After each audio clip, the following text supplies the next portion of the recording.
San Agustin, San Fernando, Pampanga. Naghanap kami ng lunchtime. We're here for another museum visit. So, dito kami kakain sa Nihon Aji. We retreated from the Japanese restaurant. Kasi Abort mission. Abort mission. Pagpunta namin doon, nakakita ako na may buffet sa dulo. So we had to ask if it was a buffet. After all, no, we're not eating buffet. Dahil maubos ang oras natin sa buffet. We're gonna have only rice instead. Mauubos yung oras natin sa buffet. Ang pinunta natin dyan yung museum. Pinakita si TTT, Chong's Chicken Inasal. So that's where we're going to eat. It's a Sunday. At if this is the only video you're watching, the reason why we're here, si TTT kasi, TTT, the Transcendental Tourist, is an art appreciation teacher, general education units. So we're here para lumalim pa ang kanyang exposure sa Philippine art. So dinayo pa namin ng Pampanga, about an hour away from Manila, Pasay, where we live. Grabe, natakot ako kasi akala ko ulan ng datnat namin dito kasi yung nandoon na kami sa mga Bulacan, Santa Rita, ang lakas-lakas ng ulan.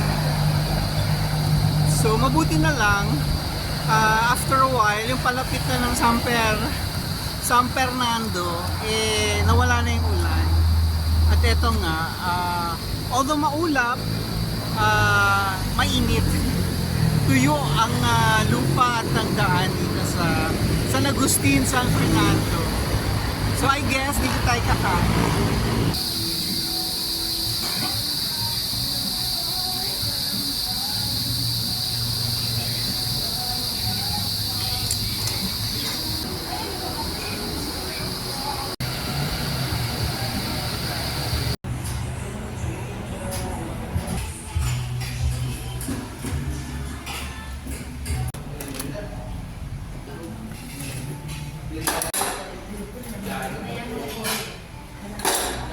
Mopac!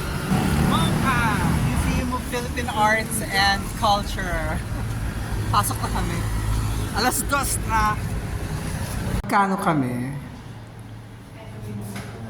It was just a private collection.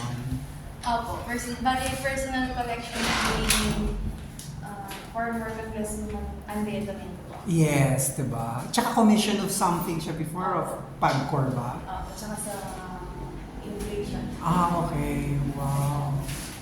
Oh, can you identify this? Diba? Is this Juvenal Sanso ba yan? Yes.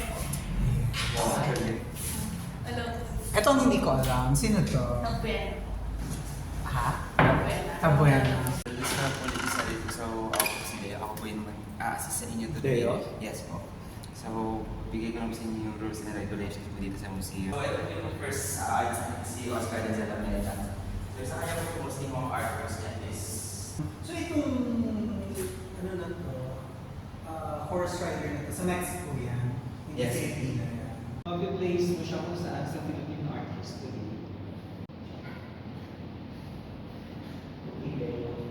Ito po kasi nasa po siya sa Philippines. So,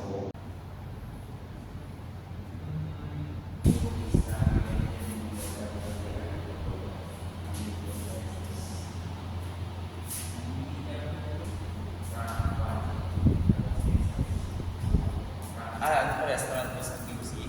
Dulcinea sa Mascarato. Ay, hindi ko familiar. Pero nawala na yun kasi siguro after ng COVID, hindi na nila kaya yung space. Napunta na sa kabilang commercial space red na yung bigyan. So dati, nakakamit ka, kasama sa design bigyan rin. Tapos ito Dulcinea.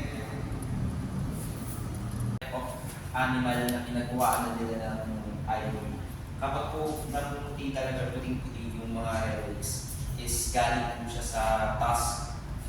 Ay po ginawa mo, galing sa tusk ng isang African elephant. Kapag naman po naninilaw is galing naman siya sa tusk ng isang Asian elephant. So yun po yung parang may variation sa kabila.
Well, that ends our trip today.